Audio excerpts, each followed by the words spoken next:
Shalom and welcome to the Middle East Report. In this programme today we'll be discussing the war against Israel on our university campuses across the country.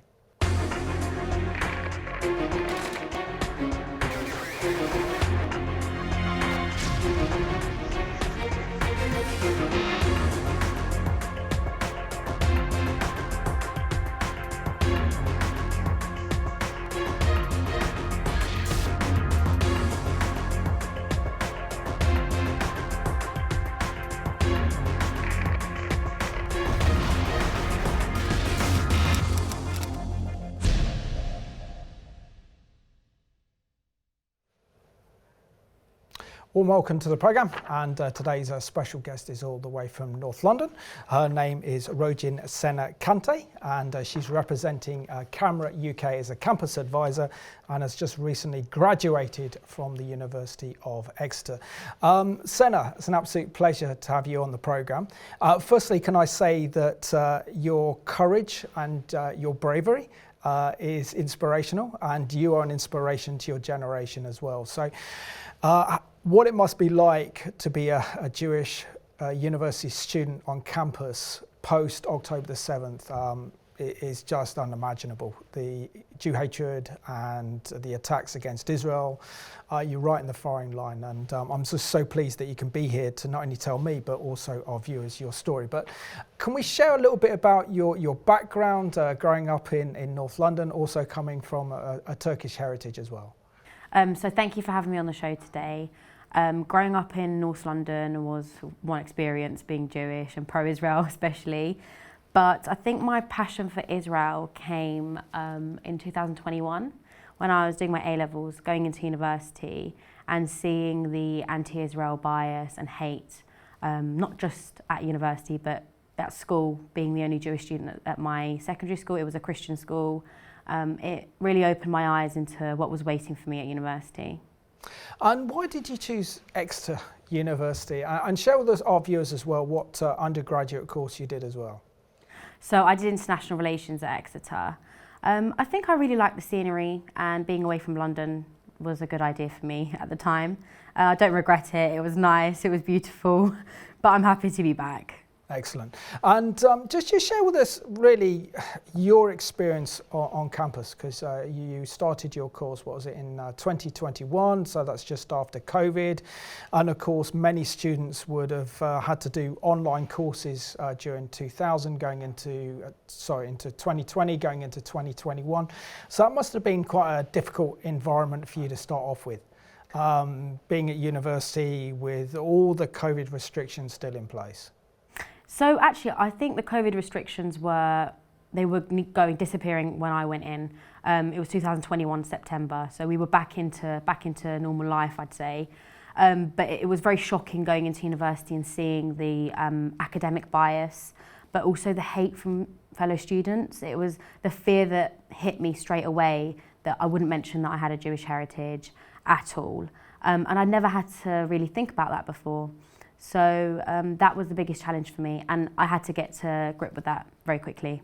Yeah. And in your course that you were doing as well, which is international relations, of course, some aspect of that would cover the Israeli-Palestinian conflict. Share with us what you experienced in terms of how your lectures approached the whole issue and topic of Israel. I have to say, I think there were some lecturers which I appreciate. They were very neutral in their approach. I think they kept to the facts quite a lot. I wouldn't say they were pro-Israel or anti-Israel. I think they just kept to the facts of it, and I really appreciated that. However, on the other side, I don't know whether this is just Exeter or an issue across the board in the UK. I think it is throughout the UK, speaking to fellow Jewish students, that they were almost pressured by students sometimes to change the topic of what they were going to teach, how they were going to approach a situation. And I felt that much more in seminars, so where we'd have to relate with them or actually have open discussions about many of the issues. Absolutely. And how did campus life change after the horrors of October the 7th? We're talking about the biggest mass terrorist attack in Israel's history, where over 1,200 Israelis and foreign nationals were murdered.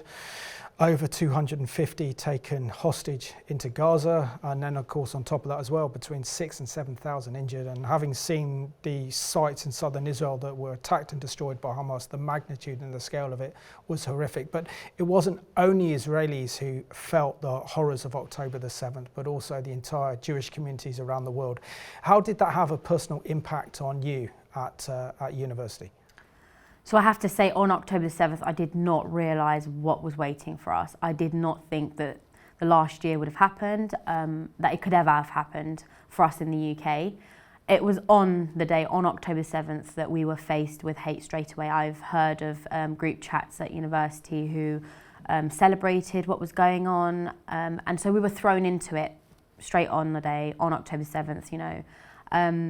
I didn't see it coming, but I have to say the impact on my mental health has been great. I didn't think that I had to think twice about my freedom of speech, about how I could express myself, about being alive as a Jew, but put aside as a Jew, as expressing my views, you know. You don't have to be a Jew, as I know here, to be in solidarity with Israel. Anybody that expressed any solidarity with Israel after the horrific events were met with violence. And I'm talking, you know, it's not just the fact that you're scared to express your opinion, it's the what will follow if you do. And we knew that and we experienced that.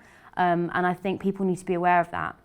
So take us back almost to a year now, as we're rapidly approaching the first anniversary of October the 7th. You know, it was a Saturday. Where were you on October the 7th? And when did you first learn about the horrors that were unfolding in Israel? I was at Exeter, I was in my student home. And I just woke up in the morning, saw the news, and I thought, okay, this is serious. But it really didn't hit me how serious this was until a few days after. The more I spoke to friends and family, the more I spoke to people that I knew in Israel, that's when I started to get to grip with what was going on. And what was the discussion that you're having with your fellow Jewish students on campus in light of what happened on October the 7th? Do you mean during? Oh, yeah, in the aftermath of what happened. I think we came together straight after because so many people's friends and families had been hurt or injured or affected by what was going on. You almost had to provide help and support for them. But it was just this atmosphere of fear because we didn't know what was waiting for us, but we kind of had an idea of what this would turn into very quickly. You'd be surprised. We kind of knew, you know, this is going to be flipped very quickly. This is not going to be about what's happened to Jewish people on October or the hostages that were taken. This is going to become more hate for Israel. We were very aware of that.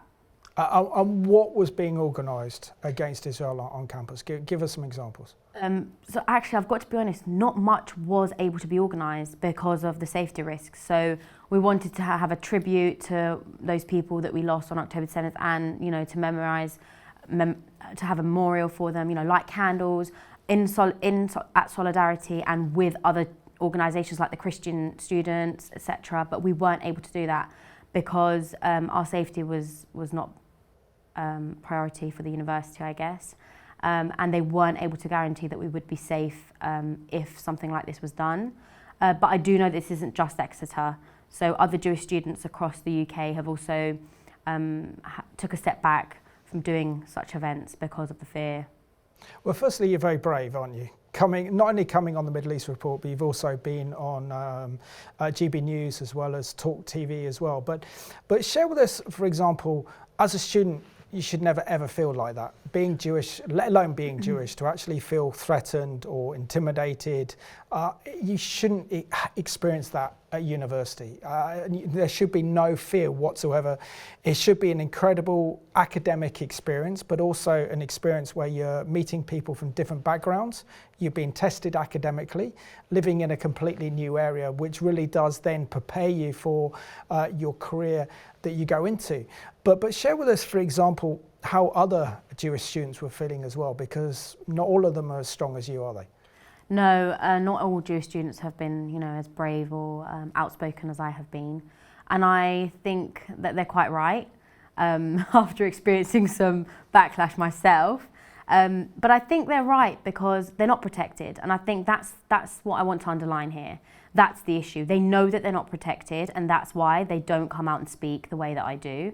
And I am taking a risk when I'm doing this each time, and I'm aware of that. But not everyone should have to take that risk, or not everyone should have to feel the fear that Jewish students are facing right now. So I can say that the reason why Jewish students have not done that is because they've not been protected, not by universities, and I can say not by our authorities as well. And we have to particularly highlight Exeter University because we know that it's got a reputation of being very anti-Israel. I mean, this is the Centre for European Palestinian Studies is based in Exeter as well. It's one of those, has one of the very big Arab departments across the, in comparison to other universities as well. So we also see that kind of Islamist, Arab influence within the university itself. What impact did the lecturers have after October the 7th? And obviously then you were becoming aware of the horrors that were unfolding in Israel. And then of course, immediately after that, we've seen an escalation in Jew hatred, which has been off the scale, unprecedented really since the 1930s or 40s. So I can say clearly that the professors and lecturers or any member of staff at the university who has held an anti-Israel bias and fueled students that they teach with this bias has led to what happened to us throughout the year, Jewish students, because their teaching has led to students feeling empowered to come out and show anti-Semitic acts to Jewish students. And I think they have to be held accountable at that. Because your teaching and your empowering of students is vital, and that's why we go to university. We want to learn on a subject that we're passionate about. And these students are clearly passionate about what they're being taught and what they want to learn. But ultimately, these professors and lecturers should know and be able to take an academic approach, not a sided one. And unfortunately, that's not taking place in Exeter. Their bias is affecting Jewish students' safety on campus, to put it clearly. So let's remind ourselves of some of the horrors that took place on October the 7th, and to see the magnitude of what's happened, there's been a new museum that's been opened in Israel to show some of the motorcycles and the weapons that were used on that horrific day, to remind the world of what happened against Israel and the Jewish people. The story of October 7th continues to unfold as new materials captured inside Gaza and Israeli territory are exposed. Vehicles, weapons, pictures, and clips, most of them made by Hamas and Islamic Jihad through their GoPros, help to tell the story of that fateful day. CBN News was given a look at some of the items. One of the most shocking things is how Israel's enemies instilled hatred of the Jews in the young for years, as displayed in these children's books. After the initial attack that morning, civilian mobs, including children and the elderly, joined the terrorists. Attackers came equipped with cameras on their foreheads and chests to document the rampage. On one of the terrorists killed in Ofakim, soldiers found a guide instructing them to focus on taking video of combat, killing, and captured prisoners, then explaining how to put all of it on social media. A 10-minute film compilation focuses on the attacks at the Nova Festival and in the communities surrounding the Gaza Strip.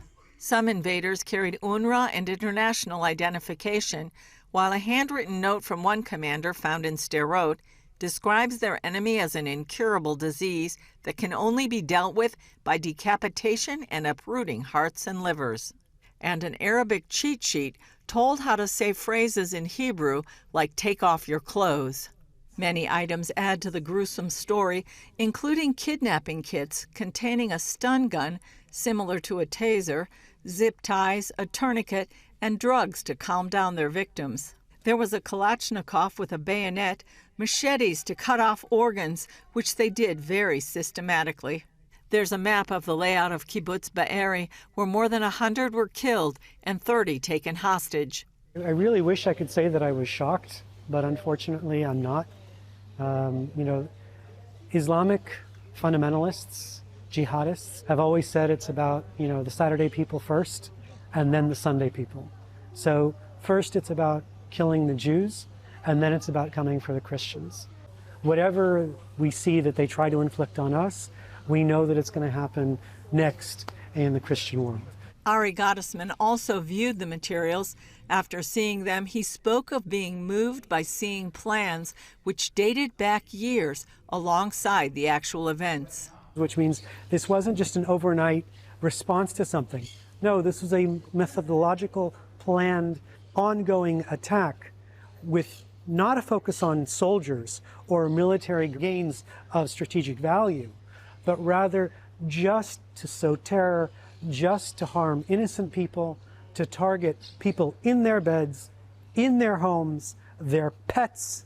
Gedalia Bloom, director of the Heartland Initiative Public Diplomacy Program, says seeing the artifacts and physical evidence made him realize that this is not just a local conflict. This is a global incident that had support from all over the world. Those people who are physically arming the Hamas terrorists, giving them the intelligence they need, and supporting them, whether it be UNRWA funding, Iranian intelligence. This should be seen as it really is, that this is a war against the West and Israel's at the front lines. Bloom believes instead of trying to use this evidence to convince those who deny the attack, Israel should use it to bolster those who love and support Israel. We need to stop playing defense and start playing offense and start winning more. That's also my big takeaway, is that we need to use this in order to strengthen our own resolve and to build better capabilities to strengthen Israel. Julie Stahl, CBN News, Ramat HaSharon, Israel.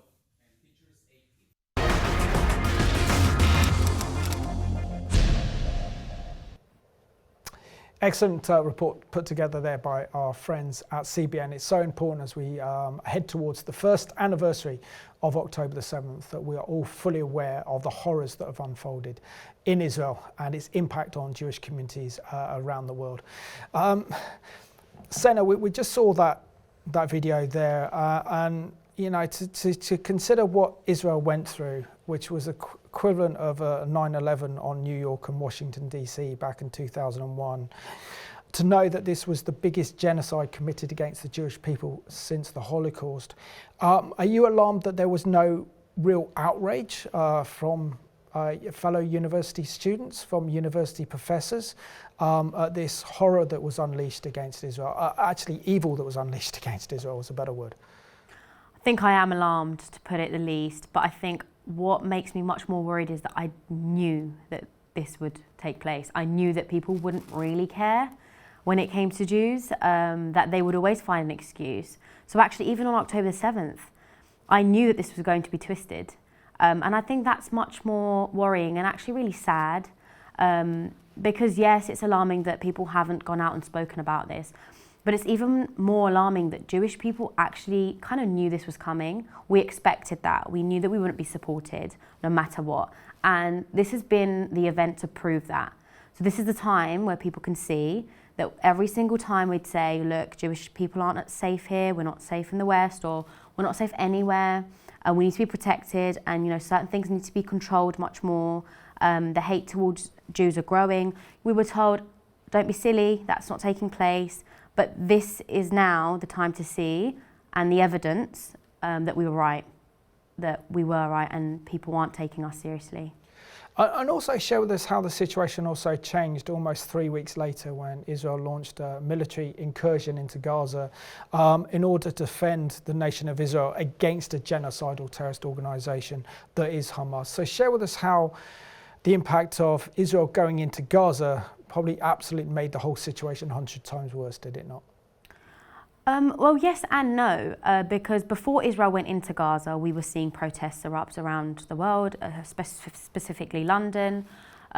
So I don't think, obviously that changed quite a lot, but was that the only factor? I don't think so, because these protests were already taking place before Israel was involved in any military operation after October the 7th. So I think it's the double standards that are playing here. What did the world expect Israel to do, really, is my question. What did you want Israel to do? Nothing? Because if so, that shows a double standard once again against the Jewish people. After such a horrific event, people probably expected Israel to do nothing.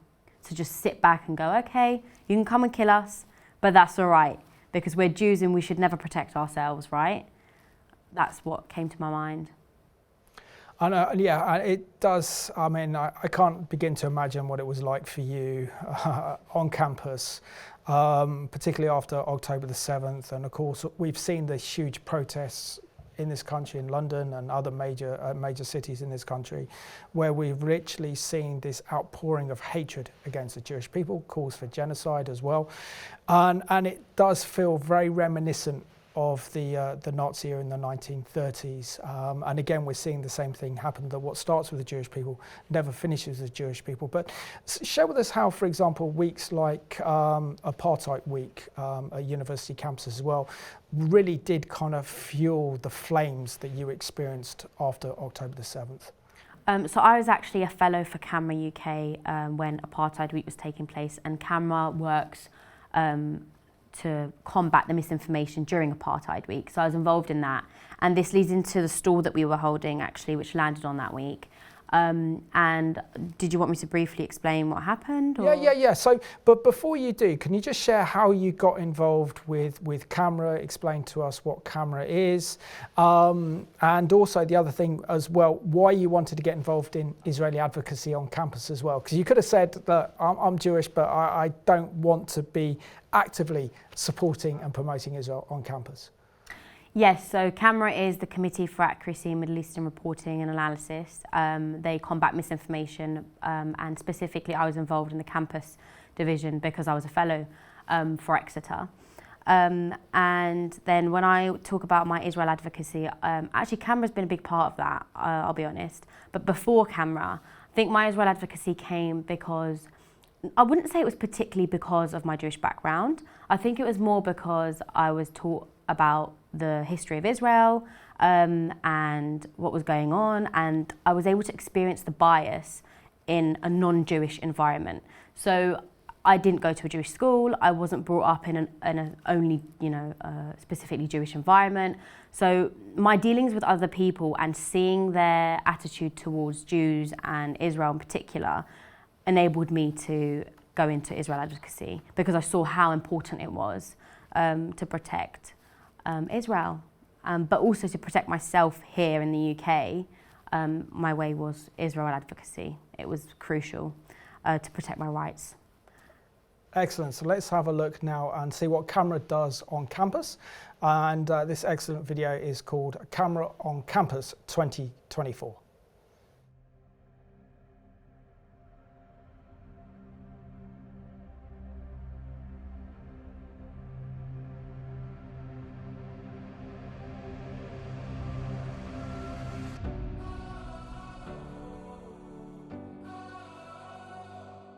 When the war first started, I felt so hopeless, and I realized, okay, if I'm not in Israel on the ground, I'm here in America, but I have my voice, and no one can take that away. I had a really tough year, but now that I'm out of it, it feels amazing, and I feel I've made a difference on campus. Camera provides an excellent platform and great professionals behind you every single time. You learn how to make your research skill better and eventually express yourself better. What you learn here will actually come into play when you go on campus, and you're being taught it by the best of the best. And we've definitely heard from a lot of people who were in Israel or have very personal stories and relationships to everything that's going on now. But then also we have the media side of it, where they're teaching us how to effectively post on social media, how to effectively write an op-ed. And so the mix of how to put it into practice, but what are you putting into practice, kind of really goes along well. These conferences give you the possibility to see a lot of points of views that you wouldn't see on a daily basis. Everybody has this perspective, and when you share the things you're going through with people, it's easier for you to process those. I have learned things from other students and how they've dealt with tactics, and I think it's really important to understand these experiences and unite together. It's great to know that I'm not alone, to see how strong the other fellows are. Being on campus definitely gives me inspiration also. They want to make an impact, they want to make a change. There's only so many of us in the world, and by having a group that you can rely on, I think is the most important part. Part of this conference is shaping people to become strong leaders. They're great pro-Israel student leaders on campus now, but we want them to take these tools that they're learning here at this conference and have it lead a lifetime of pro-Israel activism. the protests and the abuse, I don't think it's going to slow down. So that's quite scary. But I think that, if anything, it will make us stronger as well in response.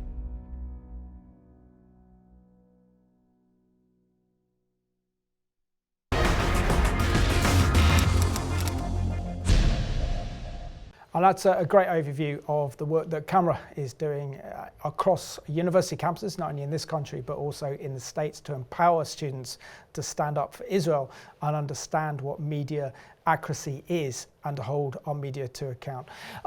Great video, by the way, there. But Sena, how did you actually get involved, and how did CAMRA empower you to stand up for Israel? Because there's one thing having the passion for Israel, there's one thing knowing that you want to advocate for Israel on campus, but then there's another thing doing it, isn't there? Yeah, well, I learnt that very quickly as well, I must say.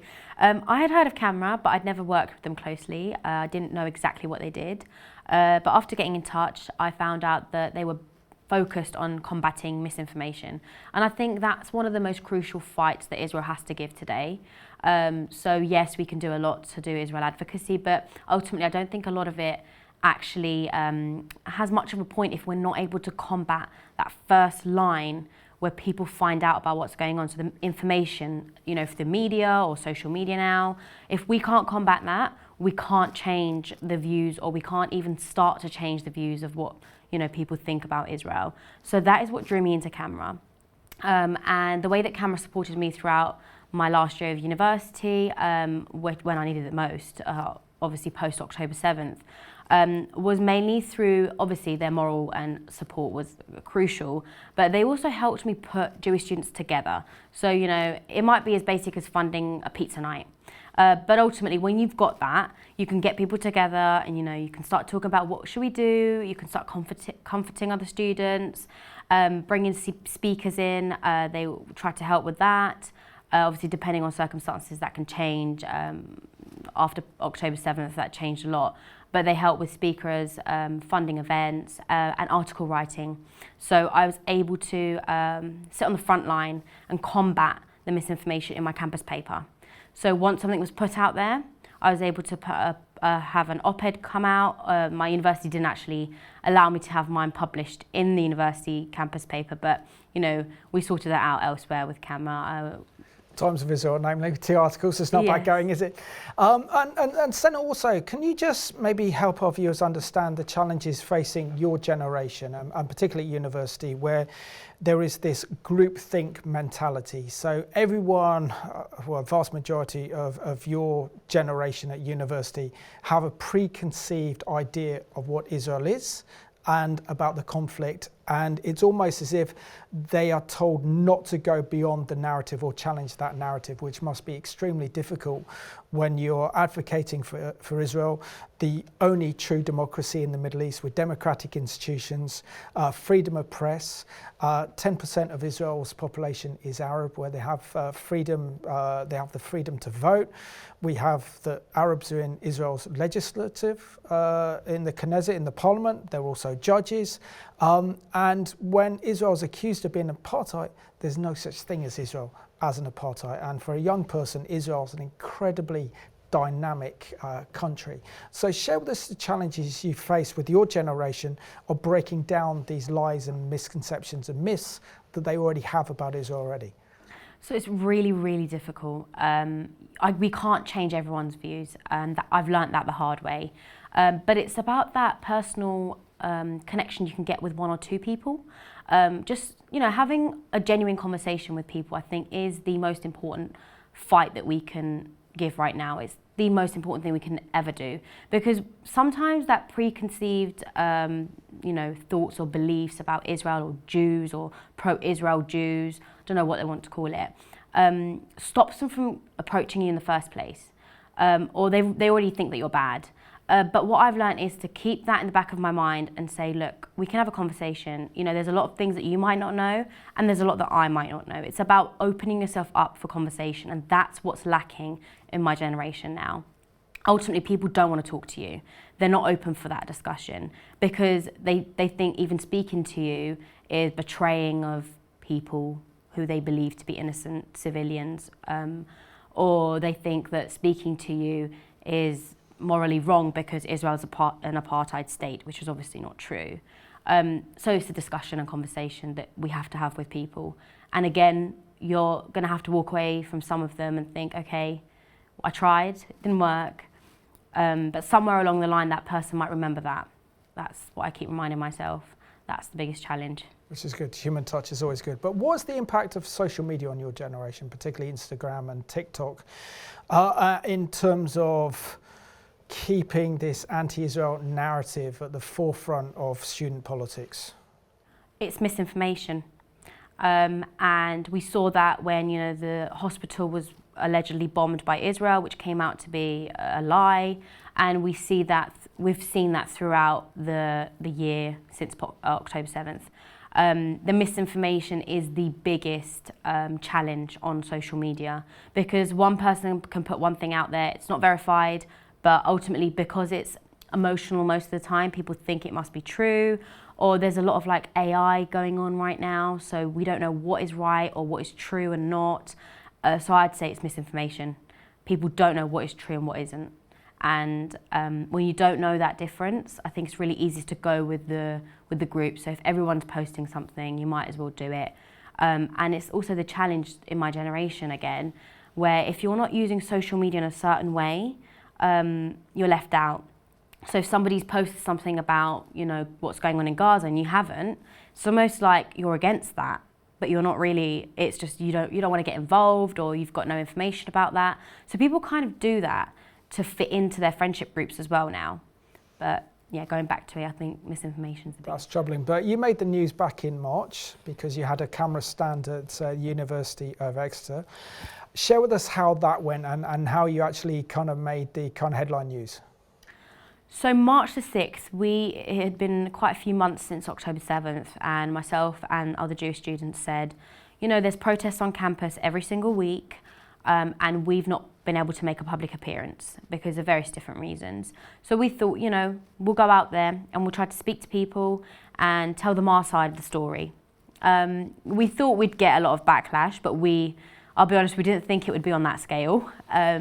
We started off in the Forum, which is the main area of my university, and we just had a stall with information on, you know, how Israel is not an apartheid state, the democracy in Israel, a lot of camera articles and work, you know, things on the IRA definition of anti-Semitism, etc. And we just wanted to speak to people, but I guess, again, going back, people aren't open to that conversation anymore. We were met with hostility straight away, like 5 minutes into the stall. We had a lot of hate. And we tried to de-escalate the situation quite a lot. We tried to speak to people, understand their background, you know, get into that personal conversation, give them that human touch. But it was really difficult. The group grew immensely, you know, in a moment of time. It turned into, I think, over 100, maybe 200 people. I can't get the numbers exact right now, but, you know, if you see the videos, there was a lot of people there and only 10 of us. And then we were surrounded. We had juice thrown at us over our flag, which also hit myself and some other students. There was a lot of violence. There was a lot of anti-Semitic tropes going on. Ultimately, it was not a nice scene, and it was really sad that such a big amount of people wasn't open to, you know, any kind of conversation with us. You know, we had our work ripped up. Some of our camera things were taken away so that we didn't have the opportunity to give that out to other students. And it's really sad that practically nobody came forward and said, look, we might not agree, but let's just have a conversation. It was kind of like, you have to be removed, you have to be cancelled, you shouldn't be here. There was no acceptance for us, there was no tolerance for us. So share what it was like to be in that situation, and were you and your other Jewish friends that had the stall in fear of being attacked physically in that situation? Yes. So we were definitely in fear of being attacked physically, and there was already violence, as I said. There was juice thrown at us, and nothing was done about that. There was no police presence, etc. So there's a lot of problems going on in that sense. But we were really scared. We had to be removed in the end. We were escorted off campus with security because they feared that they couldn't keep our physical safety safety at priority anymore. They weren't able to protect us, basically. And when we heard that, obviously we were very scared to, to have to be in that situation. But I think what was really upsetting was that there was only a really small number of us, and all of these people thought it was right, regardless of, what they might be thinking about us or what they agreed or disagreed with. They thought it was right to put 10 people in that situation. There was no empathy there.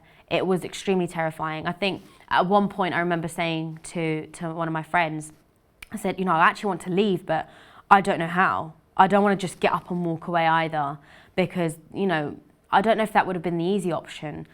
But when you're in a situation like that and you're surrounded, I think what I'm doing is right. I think it's morally right as well. I didn't want to just get up and leave. And I think that was the same with all the other students there. That was the most difficult part, that we had to leave because we weren't safe. And what was the impact after you got quite a bit of press coverage on this? Because there's 2 excellent interviews you did with GB News and also with Talk TV, you in the Daily Mail as well. So just share with us the impact of the media coverage of what happened back on the 6th of March at the University of Exeter had on the university itself and for fellow Jewish students. Well, I can't speak on the impact on the university because I actually don't know what impact that had. It definitely didn't change much with my interaction with them. But, maybe they took that into account, or they will take that into account in the future. With regards to students, I think we felt like our voice was being heard. I think that was a time where, we were like, wow, this wasn't right and this shouldn't be accepted. And this is, people are going to cover this and they're going to tell people, the wider public, that this wasn't right. And that was nice to know, because when we walked away from that, we were almost made to feel like what we were doing was wrong, even though we knew it wasn't. When you're met with a situation like that, you kind of doubt yourself as well. So the media coverage really helped boost our motivation, and also to just get our voice across and get everyone to... But how important was it that you did have a media voice at that time? Because it could have been quite easily that some of the mainstream media didn't cover the events of March the 6th at your university, and the university didn't come under that kind of media spotlight, because any journalist who would be working on that story would go to the principal of the university and ask for a quote and get their perspective of what was going on. So your particular story was then also brought to the attention of the principals of the university and the leadership of the university, so they couldn't go anywhere to hide because it was in the spotlight. Was life safer after university after that? No, I can say that it wasn't, and it still isn't. I don't think it's going to be for a while. So in that sense, I don't think the media changed a lot with regards to the university itself. They definitely did consider our mental well-being after that much more, if that's something to look at.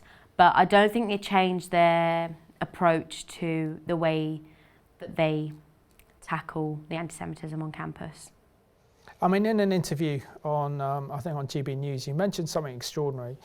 You said that many of the university lecturers at the University of Exeter deny the horrific sex crimes and genocide committed by Hamas on October the 7th. So in that environment, that's almost as similar as being an October the 7th denier or a Holocaust denier, because it happened. And the crimes committed against women in Israel, particularly those who attended the Nova Music Festival, it's just beyond horrific that something could have happened like that in 2024. I agree. I think looking back on that now, it's really sad that things like this have happened at the University of Exeter, but this isn't ongoing only at my university. And I think that's where we need to focus on. These things are going on across the UK, and they need to be combated rightly by universities through, making sure that, their staff aren't involved in things like that, or if they are, to give a counter view as well. So obviously, academics are free in what they want to say and teach in a lot of ways, and I think this came under that. The investigation, I believe, is concluded with my university in relation to what's ongoing there. But I think it's the fact that, again, the bias is the problem here. There's only one view being put out there. there is no other view to combat that. So there's no one else to speak out and say, look, this is another way we should consider this situation. Because it's almost like they won't accept that, because morally they think that it's wrong to be pro-Israel, or to explain the atrocities of October 7th is almost a way for them to say that we're excusing, again, what's going on in Gaza, or whatever they want to say in regards to the war in Israel. And on some of the lectures here, if you hold a position of being an October the 7th denier, which I'm sorry is the equivalent of being a Holocaust denier, and this is a crime not only against Israel but against humanity, because a massacre took place on October the 7th. Some of the worst crimes that we've seen, really probably the worst crimes we've seen in the 21st century, were committed on October the 7th by Hamas. And yet we're now saying that they're being denied. And in terms of being in an academic environment, doesn't this actually threaten academic freedom of expression, actually undermine the credibility of the university, because it's not based on facts, they're not presenting the evidence of what actually happened, just taking the Hamas narrative, which is an extremely dangerous one when we know the ideology of Hamas. So do these university lecturers understand who Hamas are? Do they understand this demonic evil ideology that underpins this organisation, that it's its core, like Nazism, is one of absolute hatred for the Jewish people and wanting to annihilate not only the state of Israel but Jewish people worldwide? I think the issue here is that there are lots of narratives that could be taken on this matter, and members of staff can ultimately, they can choose what they want to accept or not accept, and they can choose to portray things and say this is one narrative that could be taken, and I think that's the issue. They might not be saying that this is what they believe in themselves, but they're portraying it to say that this is one way of looking at it, and ultimately I think, how do we combat that? What are your concerns as well on campus regarding the rise of Jew hatred? I mean, beginning the programme, you talked about the horrors of October the 7th and how it escalated. What are your thoughts on not only your university, but universities up and down the country having huge problems with Jew hatred on campus, and it doesn't look like anything's been done to confront it? I'd like to think that they're not aware of what's going on, because if they are and they're not doing anything, that's a really big issue. But one thing that I could say to universities is that listen to your Jewish students. You have to listen to Jewish students to know the issues and horror that they're facing, and the fear that many Jewish students have at university campuses right now. So my only advice and my only thing to say to universities or even students is try to speak to universities and try to let them know of the experiences that you're facing. And for the universities, I would say listen, because actually sometimes I think universities lack listening to Jewish students, possibly because of the numbers and possibly because of the pressure from other groups as well.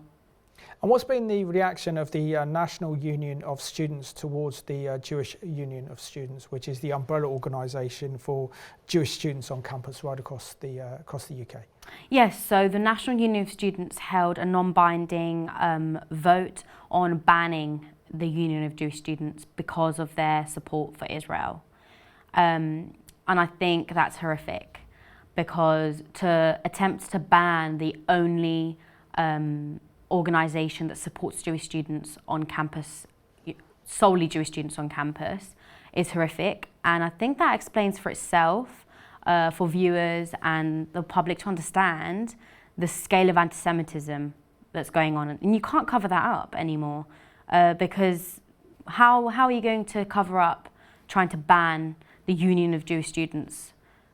Whether that was a non-binding vote or whether it was, it's in people's minds and they're thinking about this. I think that's the scary part, that this could even be thought of because of an organisation's support for a country at war. Also, talking about a country at war, I mean, when it comes to Israel, I mean, Israel's academic achievements are second to none.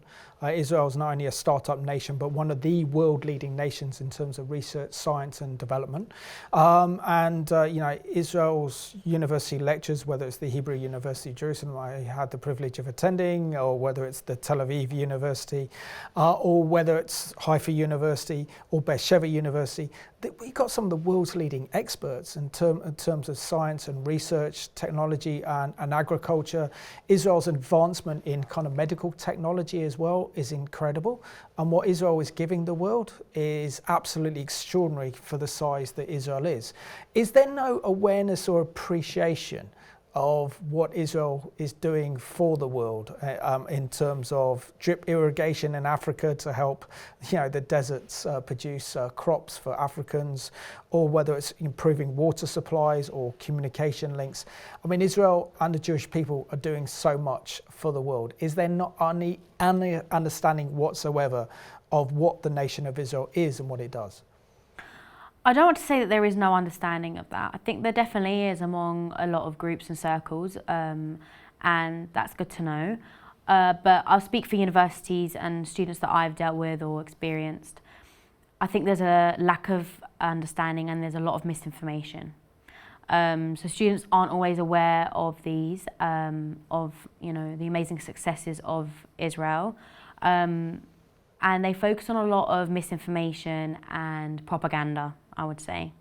So yes, there is, but if I'm going to focus on university campuses and students and the atmosphere that I was in, no. And that's because of the misinformation and a lot of propaganda going into, I'd say, funding and putting people together against Israel on all fronts.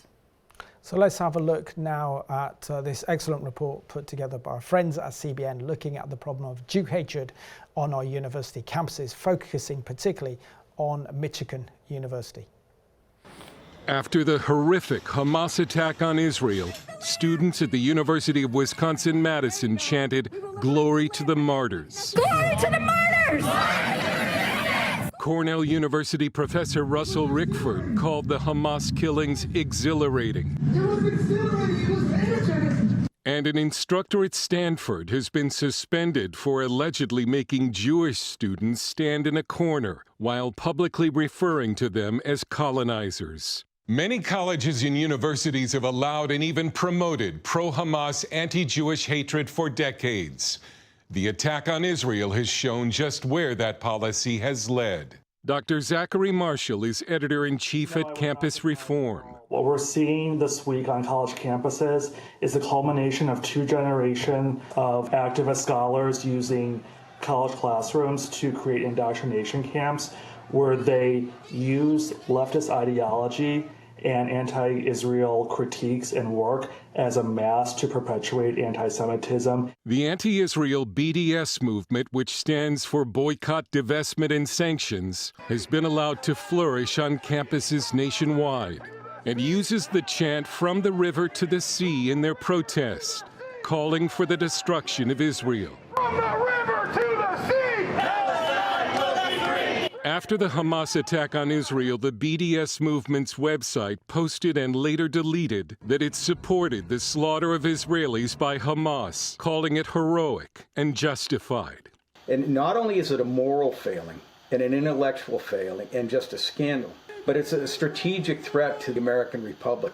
Dexter Van Zyl of Middle East Forum says the Hamas terror attack finally exposed the BDS movement for what it's really about, the destruction of the state of Israel. It's been a long time coming, and the October 7th attack exposed it. We support the Anti-Father! The major campus group behind the BDS movement is Students for Justice in Palestine. After the Hamas attack, Boston University's SJP chapter posted that victory is ours. Universities like Harvard have been embarrassed and lost donations because of pro-Hamas support. It's gotten so bad that Ezekiel Emanuel, longtime Democrat and brother of Rahm Emanuel, wrote an editorial in Wednesday's New York Times entitled "The Moral Deficiencies of a Liberal Education." It's terrifying and sad that it took the death of over 1,000 Jews in Israel to direct people to the totalitarian forces that are now, running amok on college campuses in the United States.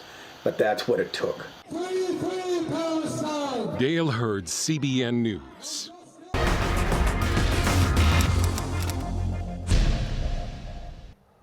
That just really does show the extent now of university campuses, not only in the United States, but also here in the UK, and how threatening it is for Jewish students on campus.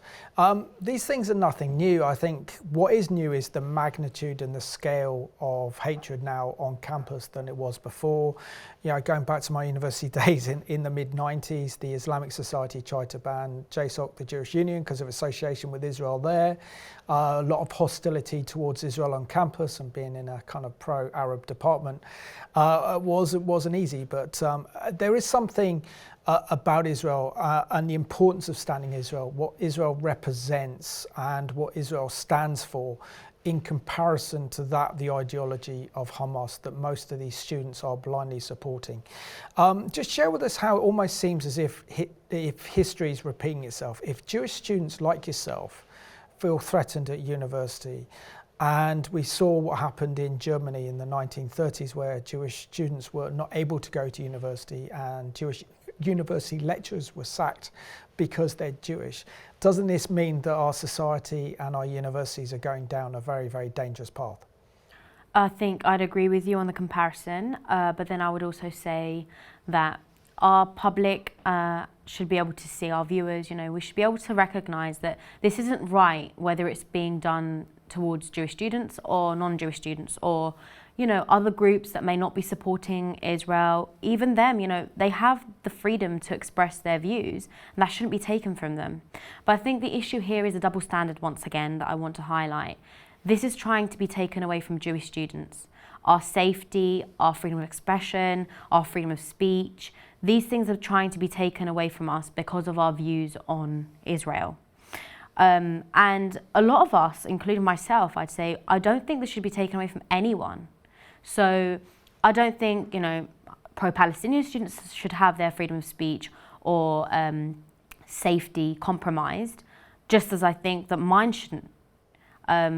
So I think it's the double standards here at play once again, and people need to recognise that this is a wider issue. This will not end with Jewish students, because if you're okay with one set of people having their rights taken away in any area, it's a matter of time before it gets to you, and that needs to be recognised. And what advice have you got for Christian students who love Israel on the university campus, and how they can get involved in supporting the Jewish students like yourself, and also the Jewish university societies across the country as well, and to show that as Jewish people, you're not alone? I'd say Christian students can come out and support Jewish students, because I think it's the silence that really hurts Jewish students currently. So I know that there are a lot of students that might support Jewish students or pro-Israel students in their fight, in their Israel advocacy, or in light of the events, but they can't openly say that, again, because of the atmosphere and the setting on campus. They don't want to compromise their friends or the comfort of, not having a view on these issues. But I think breaking that silence and coming out and openly supporting students. So once again, on March the 6th, if somebody come across and said, okay, look, we support you and we want to have a discussion with you, it might have triggered the rest of the crowd or the groups of people to rethink their approach. It really isn't that hard, to break that silence and just say, look, let's have a conversation, or we actually support you and we're here to stand with you and be in solidarity with you. It will be really, really appreciated. Or even if societies at university want to come together and collab with JSOCs and Israel societies, that would be a big step as well. And Sena, from your experience of dealing with Jew hatred on campus and anti-Israel sentiment as well that has literally got out of control. What advice have you got for universities and also maybe for the government Department of Education in order to seriously deal with the issue of Jew hatred on campus, to make Jewish people feel safe, particularly Jewish students to feel safe, to knowing that they should not face intimidation, threats, that they should never face fear, and really take this issue extremely seriously? What practical guidelines would you recommend that they implement? This might be a little basic, actually, I've already mentioned this, but for any authority, organisation, university that wants to deal with combating anti-Semitism, I think I would just say listen to your Jewish students, because they don't. And this is the basic that they're getting wrong, and that's where the issues begin. So because they're failing to listen to their Jewish students and do anything with what they've got, they can't actually help us, because you can't help somebody in the way that you think is right. You have to help them in the way that they want help in. And Jewish students are actually saying they don't feel safe, that much more needs to be implemented into these protests going on, or at least into what's being said at these protests need to be monitored, and Jewish students need to be protected in classrooms with what's being taught, or that should be the basics, you know. You should be able to provide a safe environment for students to study in without feeling unsafe or left out or, you know, unprotected. And Sena, just share with us what you're doing now with CAMRA as a campus advisor, how you are using your experience, your knowledge of universities, and how you're empowering the next generation of Jewish students to be proud to stand up for Israel and to be proud of their Jewish heritage. So firstly, I really want to thank CAMRA for all their work that they're doing. I think it's incredible, and they certainly empowered me. And I think now I'm going to be able to help other students feel empowered and feel a bit more safe and protected through my work with CAMRA. So my work with CAMRA is, you know, supporting students on campuses. So with any issues that they might have, helping them with events, helping them again with what I've mentioned, you know, writing articles, organising speakers, or connecting them with other Israel societies across the UK or other JSOCs across the UK that we work with. I think it's providing a safe haven and supporting them with anything that they need, because really we do. And what lesson have you learned personally that you can share with your experiences of dealing with Jew hatred on campus and coming face to face with what's frankly a mob? And you got 20 seconds. How can I explain that? I think my experience has been horrific and it's been fearful, but it's empowered me as well. It's made me want to fight this evil. I see it as an evil, because nobody should be treated like that. And I think my morals have empowered me to keep going with the fight, work with CAMRA now. Excellent. Sena, it's been an absolute pleasure to interview you today. You are inspiration for your generation, and if there are more Jewish students like you who have the bravery and the courage to stand up for truth, to stand up for Israel, then we know that university is going to be a so much better place. So well done, great job. And I want to thank you for watching this programme at home. We really do need to support Jewish students on campus, as we've seen from Sena's horrific experience of dealing with Jew hatred on campus. This is not acceptable, and Jewish students should not be intimidated or face fear. We need to pray for them and support them. And thank you for watching this week's edition of the Middle East Report.